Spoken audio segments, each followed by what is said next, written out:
ever. Do you understand me?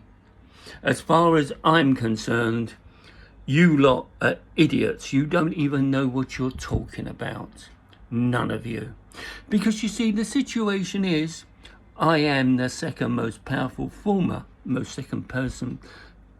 powerful person in the world in show business. I was inducted in the showbiz ring in the year 2000 by Marlon Brando personally. My proposer was Phil Collins. There were 16,000 applicants for 6 placements, and I thought it was a joke, but it wasn't. It was done by invitation only, and I was inducted along with Barbara Windsor, Buzz Aldrin, H from Steps, Peter New from Herman's Hermits. Yeah, and Buzz, and also Bill Oddie. That's the 6 of us. And I got to know everybody in the business. That's in film and TV and in music, everybody. And my position was the second most powerful person in the world on this planet in both music and film. What I said went. And then I was with Marlon Brando and learned about Marlon Brando. He taught me for the last 4 years of his life. When he passed away, now that was the secret society. You know, people lie to you that are in our business. One person that did lie, and it's only just popped up, and I've mentioned it to him several times, because he got in touch with me when I was inducted and said, Stevie, ask Marlon if he wants to play Mahjong over the weekend. And I said, really? I said, Marlon wants to play Mahjong with your head. He wants to murder you. You see, when it was a secret society, as I said, when Rick Astley was inducted, he went and told the media, and his career came to a complete halt. Now, I've warned him about this because it's going in the book, and I've got unique evidence, and that's a fact. I don't lie or make things up or bullshit like you lot do, you 50,000 morons. Now, this is the situation. There was a pact made with everybody in the music business that Rick Astley would never work again in the industry while they lived. And the last person that made that pact passed away, Sir George Martin. Then all of a sudden, Rick Astley popped up out of the blue. And that's why he popped up out of the blue, because he'd been selling insurance for years. Yes, because he couldn't work. He wasn't allowed to within the industry. That's one big lie that he told everybody. Oh, I've been to Australia on tour, like Eliad. He'd been working selling insurance for years, keeping his head down, because he was lying to all of you. Every single one of you. In the same respect, why don't you have a go at the MPs and the peers? They're the ones who did the queue jumping with 4 people each. They didn't stop. Both Holly and Philip were there on assignment. They were working. They were wearing their ID tags, which had to be checked through security at Television Centre before they leave. They're not allowed to use those tags in normal working life because they'll be fired. That is abusing what they do. They were there and they were told to do what they did. They didn't do it of their own initiative or own accord. They were told to pass the coffin in the way they did, not to pay their respects in the way that other people did, and are queued up. They were there to be filmed, and they were filmed for a segment on This Morning. You've already seen the notice put up by This Morning to say that people can't believe this. This has turned into a witch hunt to get rid of them. Well, don't think you're going to get rid of them, because I'm getting rid of Hugh Edwards. You're fired. Anne Hegarty, you're fired from The Chase. And I'm telling you also, Eamon Holmes, you're fired from the Sky News. And I heard somebody on GBN News saying that it's time Holly, Kevin somebody. Wait until I get hold of you, Kevin. You think you can say what you like? And James Whale, and that idiot of a moron that you have sitting next to you called Ash, which is the biggest disgusting mess I've ever seen on TV. He looks like a slob, because that's what he is, a slob. And the only reason he's on there is because he happens to have somebody in the business, and so it's plagiarism, because he's bloody useless, absolutely useless. And when you ridiculed me, you think I'm coming on TV for you to promote me, James? I don't need promotion. I knew the Queen personally, more personally than anybody else knew her, and I know the royal family. There's a lot of things you don't know about me because you don't give me a chance to explain. It's more of a tearing apart situation. So for everybody who has ridiculed Holly and Philip, you're going to get it. You really are going to get it. And when you were arrested by the security services and pulled in, you ain't going to have a leg to stand on, because all 50,000 of you that have signed that petition are targets for me, and all those other petitions that have started up, we're mentioning Holly and Phil and sacking them and ruining their lives. You're also a target for me. And take it from me, when I start on somebody, I'm ruthless. And ruthless to the extent of grinding you into the ground. And I don't stop there. And you can cry and you can moan and say, oh, I'm sorry. You can get lost, because nobody is going to get away with anything. I'm going to teach you a lot of lessons that you're never, ever going to forget. I can have you banned from the internet for life. I've done it before. My mate Bill Gates did it to somebody 10 years ago because they were taking them, kept on interrupting conference calls I was making to very important people. And I turned around to Bill, I said, do me a favour, and he did it. Those people to this day can't even have a pay-as-you-go mobile phone. They can't even go to a neighbour and log on. They can do nothing. And their families are the same. They're banned for life. And by the time I'm finished with all of you, I'll send you all to Coventry, because that's where you're going, to Coventry. You're not going to be able to do a thing. You won't even be able to use your TV set. I'll teach you a lesson to follow like a load of sheep, because I destroyed a lot of you.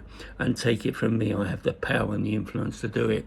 Especially when I got friends like Elon Musk and Jeff Bezos and Mark and Priscilla Zuckerberg and Warren Buffett, just to name a few. And then we've got the royal family. William and Catherine know me very well. And actually the Queen knew me very well as well. I was talking to her on the Tuesday, or the Thursday when she passed away, on the phone. And other things as well that you haven't got any idea about. At the moment, I'm going to be introduced to the King, because I will be talking to him personally on the phone very soon. And maybe I should tell him about the morons that you are, all of you, and the way that you think you can say what you like. Freedom of speech is one thing. Trying to destroy somebody's life is something else. And take it very, very, very seriously that I'm not kidding with you. I'm not kidding at all, because I can destroy your life, and I will. So you better not even beg, say, oh, Stevie Ocean, I'm sorry. As former Deputy Grand Wizard of the Showbiz Ring, of Fire and Excellence, in the name of its founder, Marlon Brando, who was its founder and lord, I'm telling you now, I pledge that I will destroy all of you that have tried to destroy Holly and Philip. I defend them not because of being friends or anything like that. I'm defending them because what they did was nothing at all. You turned a mountain into a molehill. Well, now I'm going to turn a mountain that you've caused into Mount Vesuvius, and you're going to fry the lot of you. And you will be very, very, very, very sorry, because the time I'm finished with you, you won't even have a slice of bread to eat. You want to start? I'll give you something to really start about, because I've had enough of morons. Freedom of speech is one thing, but now you're really going to know what I can do and how powerful I am from where I am, because I'm going to speak to Tim Davie and get Hugh Edwards fired. I'm going to speak to Rupert Murdoch, who I also know personally, and get Eamon Holmes fired. I'm going to speak to ITV about Anne Hegarty and get her fired too. And I'm going to speak to talk radio bosses and get Ash fired too. And I'm going to speak to the bosses at GBN and get that idiot who was on there fired too. Kevin, whatever his name is. And then I will have him stripped of his authority to even talk about being a journalist. A scumbag, yes. Oh, yes, well, that's the end of them. You wait till I catch up with you. I'll show you what the end of something is. The end of you completely. And you can starve, because that's exactly what I intend to do. I'm going to have the security service pull you in and give you a right going over. And then you can beg. You can beg and beg and beg and say, I'm sorry. And then I'll get them to give you another going over. And then another one, and another one, and another one, till I'm satisfied that you've had enough. You want to start? You started with a wrong person. Take it from me, because now you're going to know what trouble is about. Well and truly. Don't ever act like everybody else, like a load of bloody sheep. Because 50,000 sheep are going to be slaughtered, or more. I've been advised by all the security services. I'm talking about not private, so I'm talking about MI6, MI5, FBI, CIA, NAC, NCA, National Crime Agency, and NSA, yes, and quite a few others, EU, Secret Police, Interpol. Everybody. Mossad. Everybody. Now, you're dealing with somebody who can be bloody serious. I can be very, very nice and very, but you get on the wrong side of me and I'm ruthless and I'll rip you to pieces. I've done it before to people and I will do it again because you deserve it, because you're a load of bloody sheep morons. And if you want to act like that, but just take it from me, your lives are over, because I'm going to finish you once and for all. Slaughter 50,000 sheep, slaughter 100,000 sheep. So I advise you to take that down immediately. All the protests about Holly and Phil, and start protesting about the people that did queue jump. That was the MPs that you idiots put into office, and the peers as well, because they took 4 people each through without even stopping. They thought because it was in the part of Parliament that they had the right to do it. Well, they didn't. And you blame Holly and Phil for doing their job. Well, you better think again, people. Very, very carefully. Because when I start on somebody and destroy them, I destroy them. You won't even be able to go outside your front door by the time I'm finished, because you'll need a paper bag over your head. All your pictures and all your details are going to be circulated by the security services. No shops would even serve you. I'm telling you about power, and I've got it. And when I want to use it, I'll use it. And the Queen, I'll tell you something of what she did for me. She made me a secret knight of the British Empire for things that I've done, which I can't even tell you about, but I'm telling you now. That in itself. Yeah, and I was put through for a national honour. And that national honour was this. I got a call from Gordon Brown when he was Prime Minister. And he turned around to me and he said, what's this email address? I want you to confirm it. And I said, mind your own business. And he put the phone down, he slammed the phone down on me. Then when David Cameron became PM, there's a den in Downing Street, and in that den on the wall there was a dartboard, and on that dartboard was a picture of me with loads of holes in it. And Gordon Brown had been throwing darts at me in his temper. Now, this is what David Cameron told me on the phone. And basically the email address was a message to the Queen, which I don't give out to anybody, and the honour was a knighthood, and Gordon Brown blocked it. Yes, that's exactly what he did. This was services to the island, and also I raised £91,000 for the Variety Club of Jersey myself. And I was made a barker way back, and then thrown out on a technicality, so I never, ever, ever got credited for it.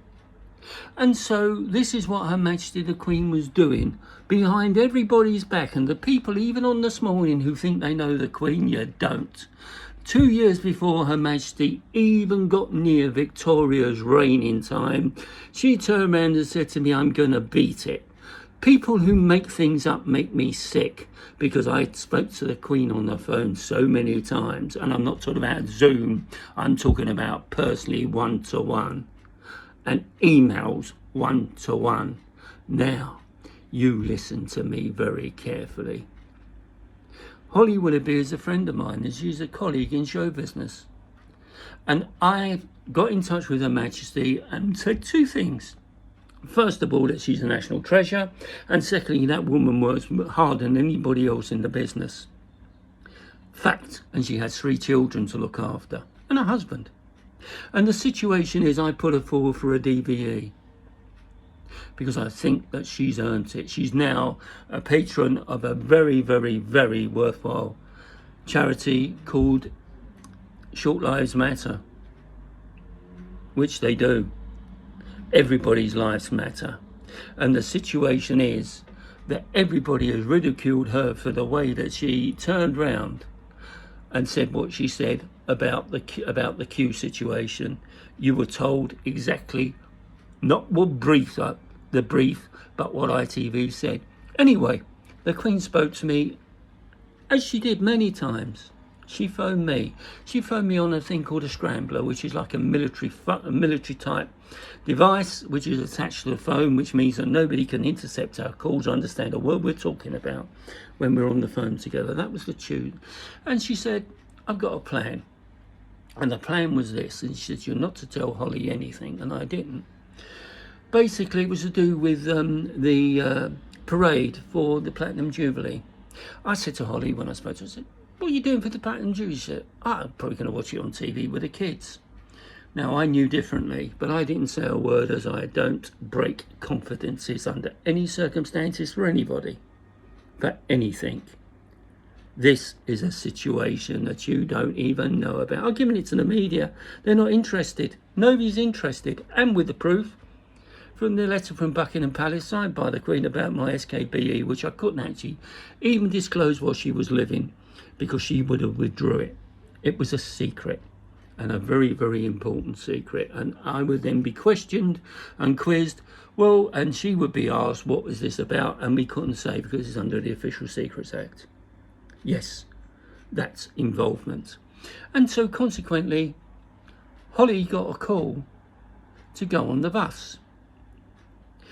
A few days ago, I turned around and said to her, I said, you had a call from a woman, didn't you, to go on the bus on the Platinum Jubilee Parade? She said, yeah. I said, do you know who that woman was? She said, no. I said, it was the Queen. She went, what? I said, yes. I said, this is something the Queen had planned for us in total secret. A car was going to be sent to pick me up, blacked out windows. It was going to take me to our airport where an RAF helicopter was waiting for me. That helicopter was going to take me to Battersea Heliport to pick up Holly. We were then going to be flown to Balmoral in secret, where the wrong that Gordon Brown did to me was going to be righted, and I was going to be knighted as a KBE, and Holly was going to be made a DBE. The plan didn't come off because the Queen passed away. I knew the Queen passed away on Thursday at 3 o'clock. The public didn't know, and neither did the media. You got the news hours later. I knew. I was called and told. And I knew anyway, because the morning of the Thursday, the Queen was phoning people up and saying goodbye to them. She knew, you see. She knew exactly what was going on, and she was saying goodbye. Because I believe that Philip called her, and she missed him so much. She never ever forgot what Boris Billy Liar, what Walter Mitty, Billy Lyle Johnson did to her. And she had to sit in St George's Chapel alone on the day of her husband's funeral. She said to me, we had a plan, and the plan was quite simple. I wanted the High Sheriff up at Balmoral to put handcuffs on Boris Johnson after he was dismissed and put a straitjacket on him and send him to the Tower. He's going to be tried for genocide, over 170,000 deaths, and he couldn't give a monkey's. He couldn't care less about anything. He tried to sabotage every single person that was going to take his place as leader. He then turned round and he thinks he's going to come back again. What, in this life? Because he lives in Boris world, which is not this one. And he made it quite clear of how he feels about the British people when he was in Ukraine. Maybe the president of Ukraine should know that when he went to be interviewed on GMB, he hid in the fridge. That's how much of a yellow streak he's got down his back.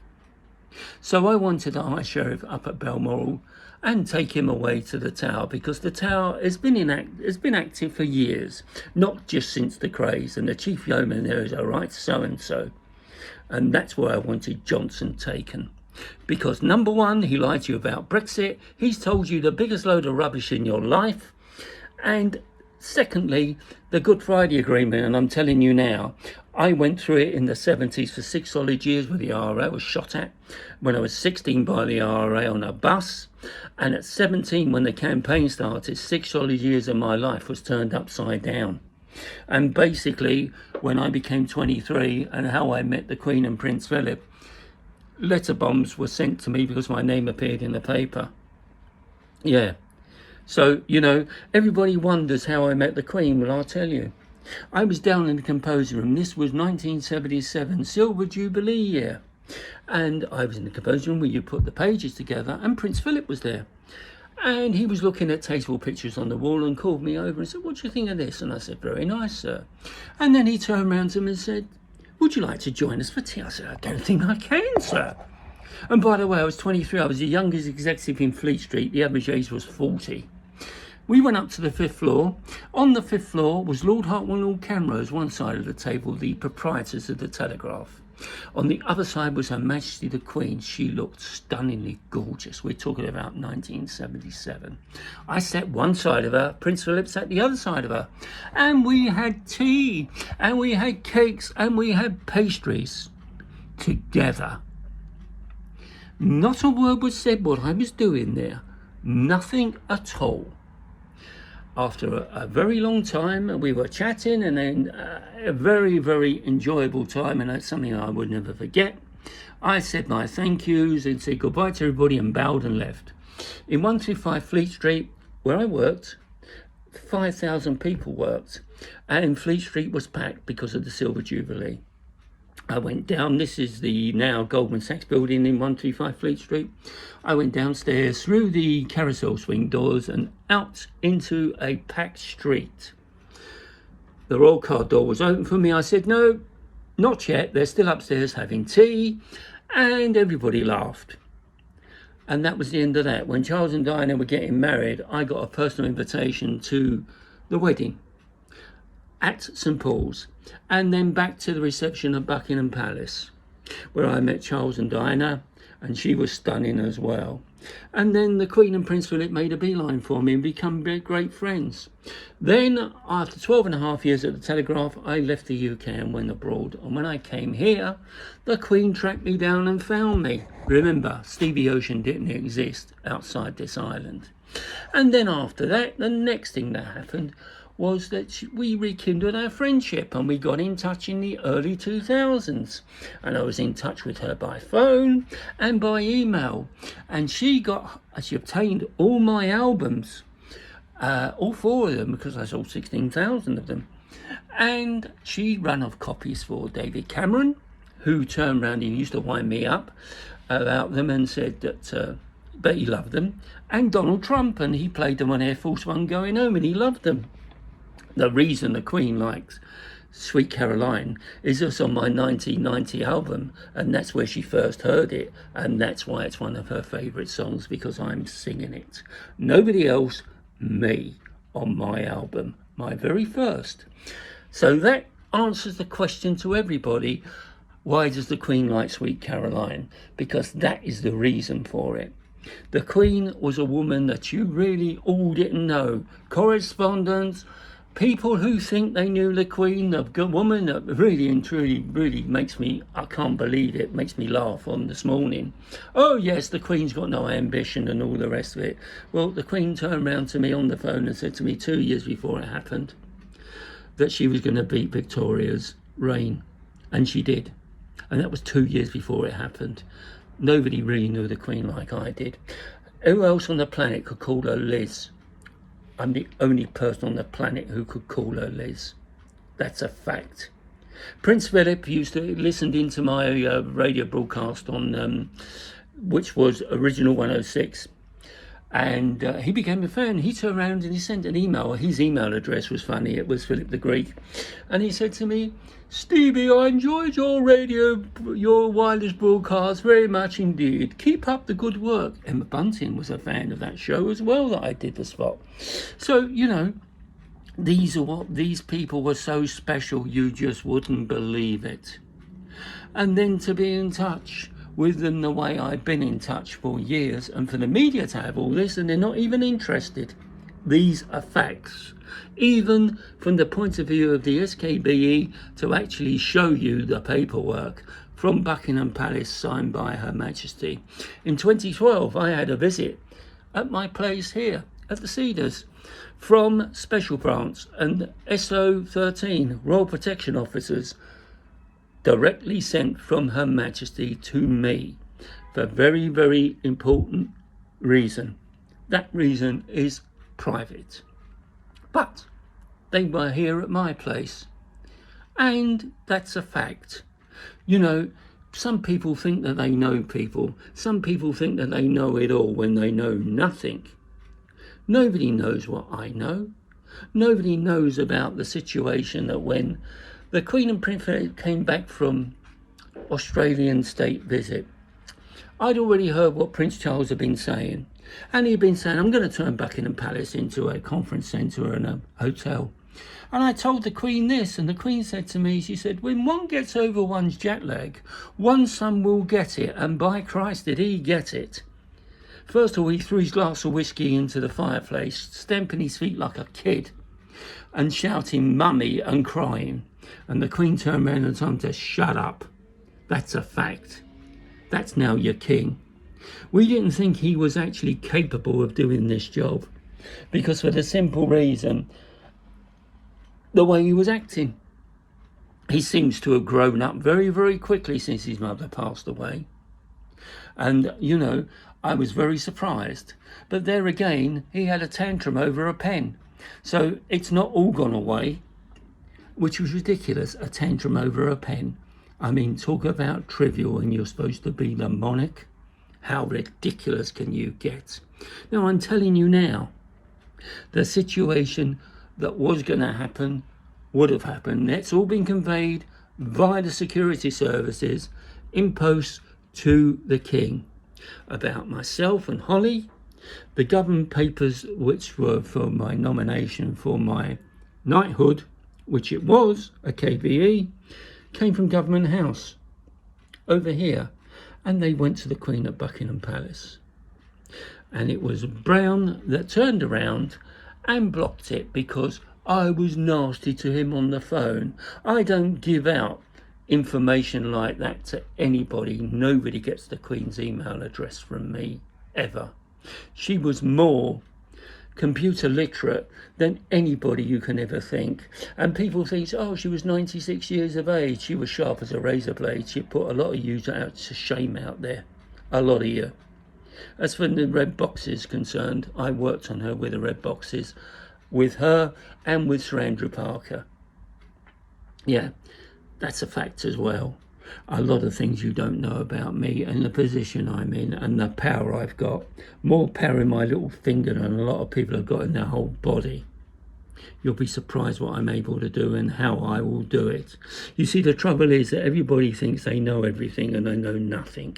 And that really, really peeves me. So when somebody does that to Holly and Phil, Holly has been stated by an American as the hardest working woman in the UK. And she is. Do you think she does this morning, goes home? No, that doesn't. You must be kidding. There are then meetings out after this morning. And then when she gets home, there are meetings online. There are meetings in person. Yes, she has people around her home as well. Business. And that happens regularly. And it doesn't happen just out in the blue. That happens a lot. So when you turn around and you accuse somebody of rubbish that you're accusing her of, just think again, because you 50,000, your card's marked. For any other petition on any other site, I'm telling you now, your card's marked. And don't take them down because they've already been screenshotted, and every single member that signed that petition has been screenshotted, and you're all going to get a visit. Take it from me, I'm going to make you suffer for what you're making Holly suffer. Yes, it's affected her badly. Very badly indeed, and I'm very, very concerned about her.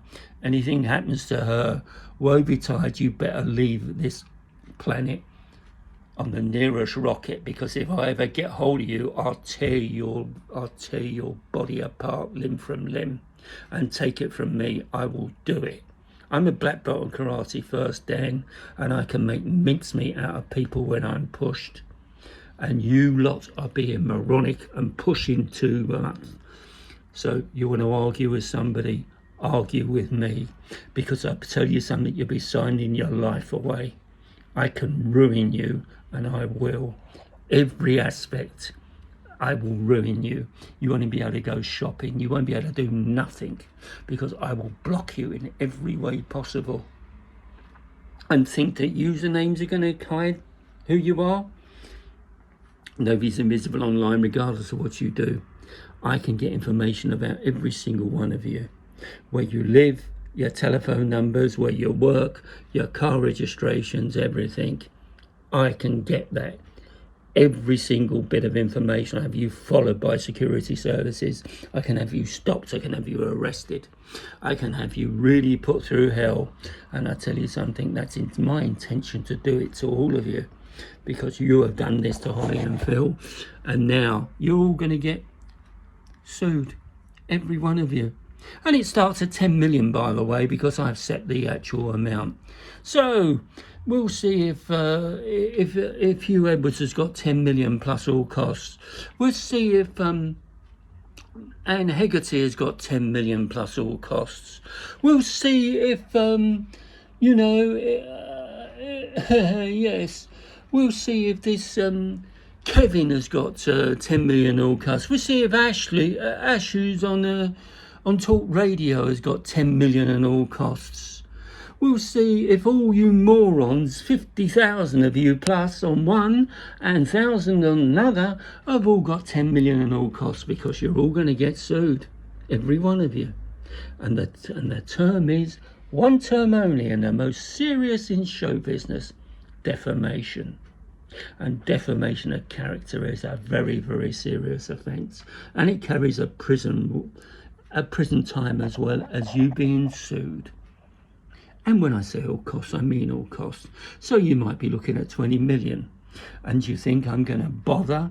Oh, all you people go, oh, I'm sorry, Steve, I didn't mean it. Like somebody turned round when I have turned round and quoted what is quoted by the Academy, the British Film of Motion Pictures, that we call all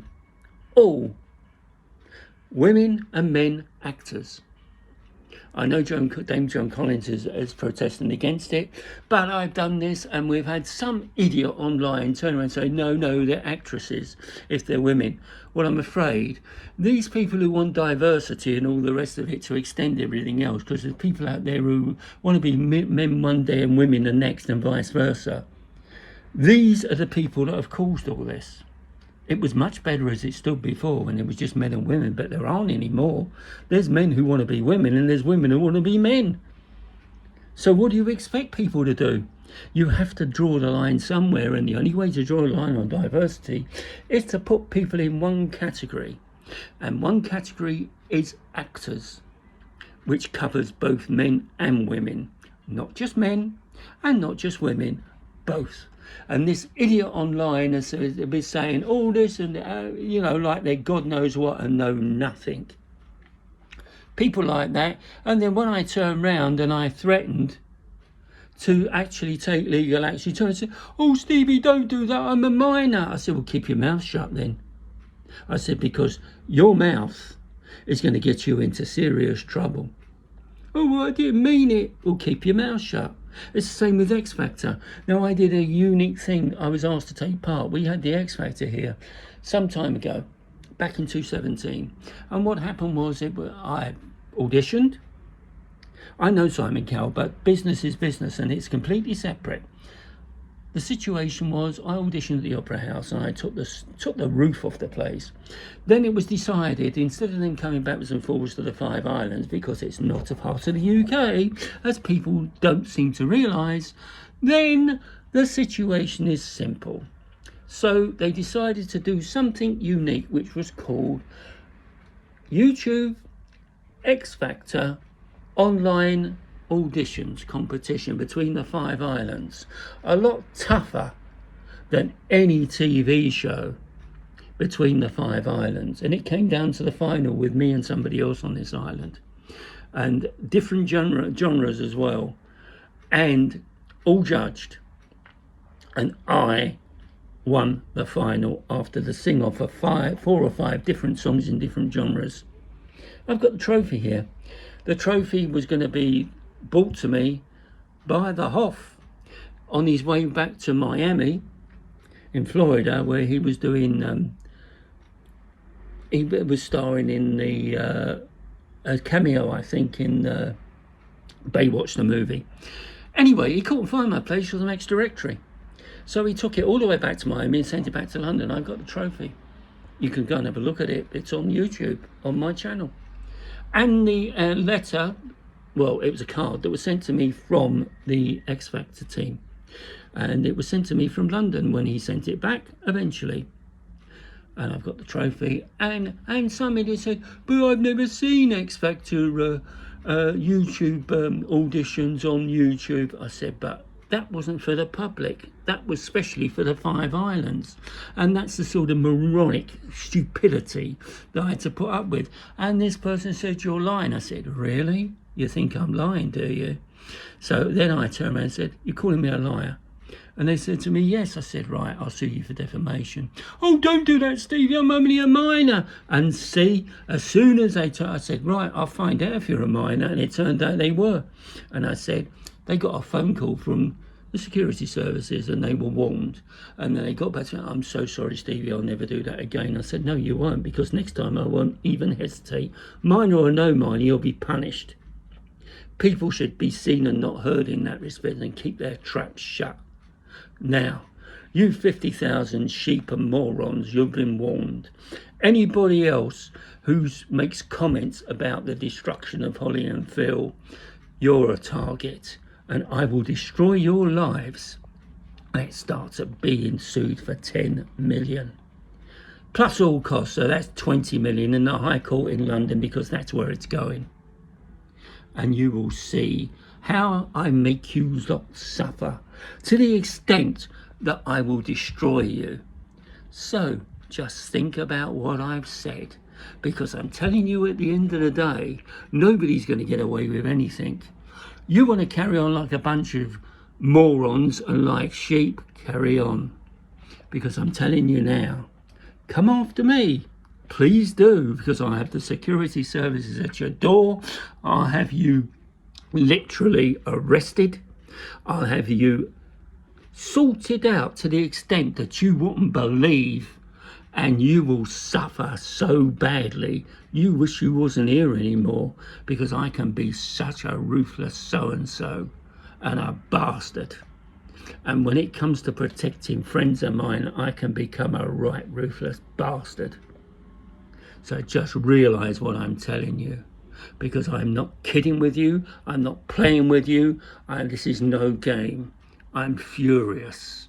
And to think that you all can think, oh yes, well they're going to lose, like that idiot Kevin, whatever his name is, turning round on GBN and saying, oh, that's their lot, they're finished, they're going to lose all this and lose all that. Well, Kevin, when I catch up with you from GBN guest, you're one who's going to be finished when you can't actually work anymore. When I have all the years that you've worked as a journalist, you won't even be able to comment in Beano. Because if I start on someone, they know all about it, and I'm starting on you. All of you out there that are starting on them two are targets.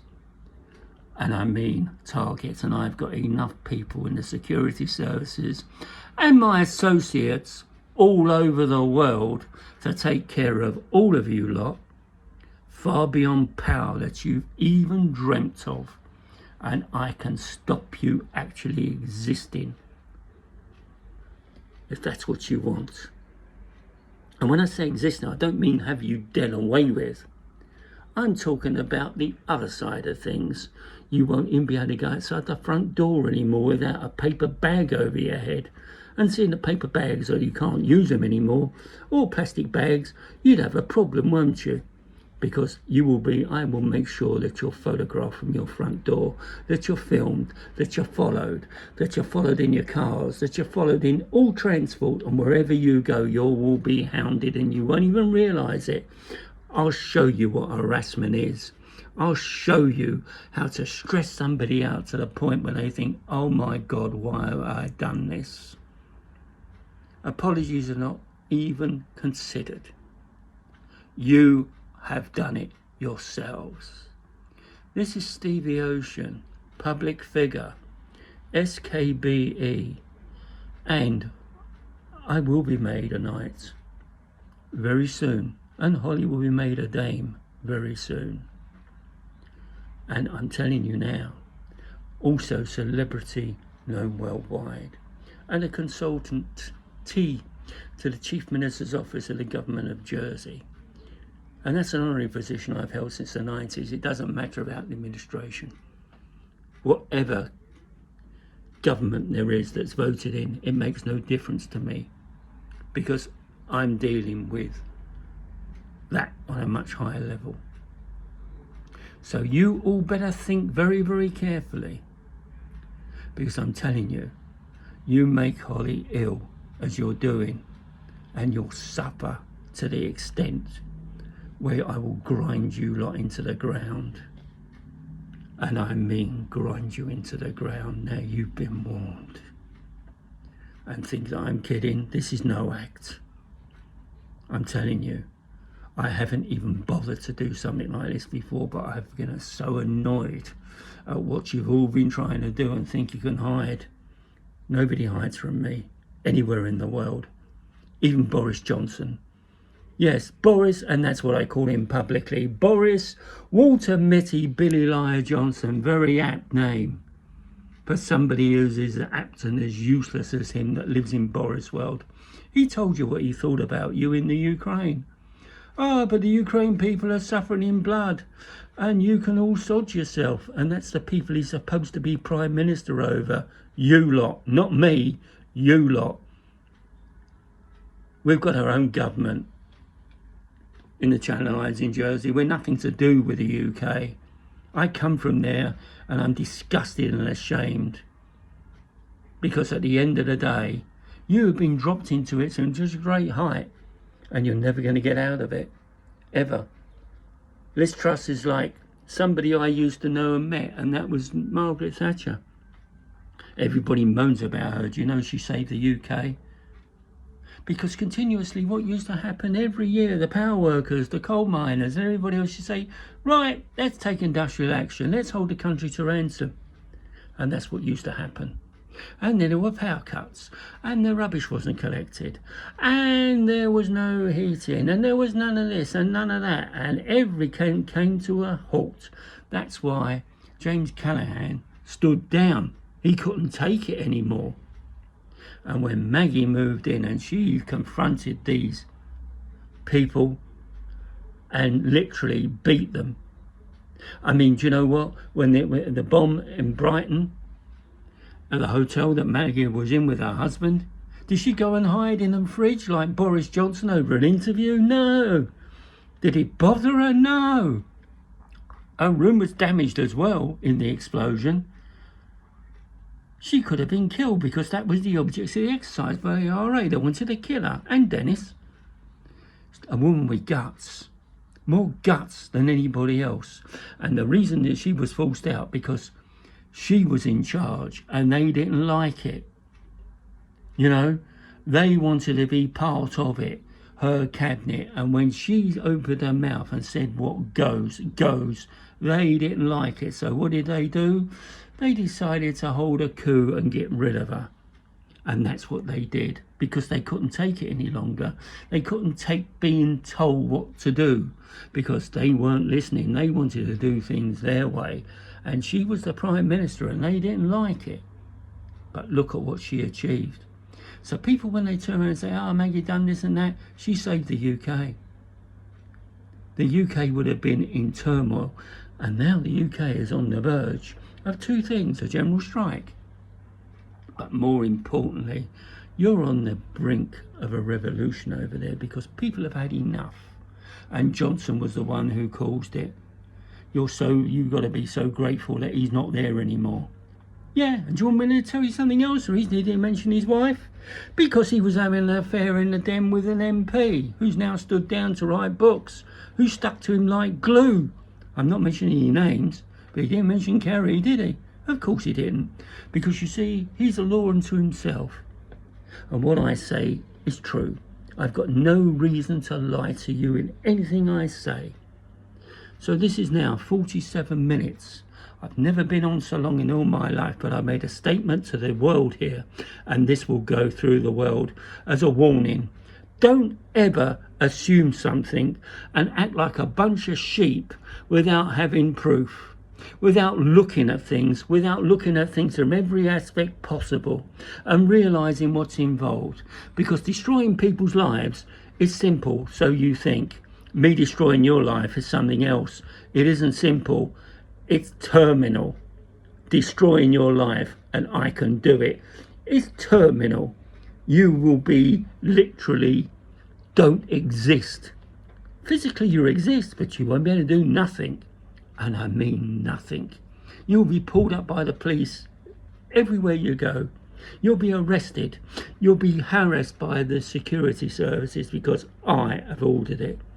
You will wish that you'd never been born by the time I'm finished with you. Your bank accounts will be temporarily suspended. Your money will be temporarily suspended. You'll live on fresh air. Think I'm kidding with you? Think that I can't be ruthless? You're so wrong, you lot. You don't realise what a nasty bastard I can be when I'm pushed. And you, 50,000 morons on one site and other sites as well, morons, are all going to cop it. And maybe those MPs that were queue jumping and the peers should speak up, because I intend to speak to him, to HMK, and get those peerages taken away from you. The MPs I'm going to get suspended from Parliament. You don't think I can do that? You'll be surprised what I can do. Nobody's going to get away with anything. Any of you. There's no privilege involved in this. This is a witch hunt. And now I'm the witch and you're the hunted. Just realise what I'm saying is no game. It's not an act. I'd say it to your faces. I'd make you feel so guilty you'd be crying your eyes out. Goodbye, morons. Enjoy what's left of your freedom and existence in the way that you live now. Because shortly, it won't be like that anymore.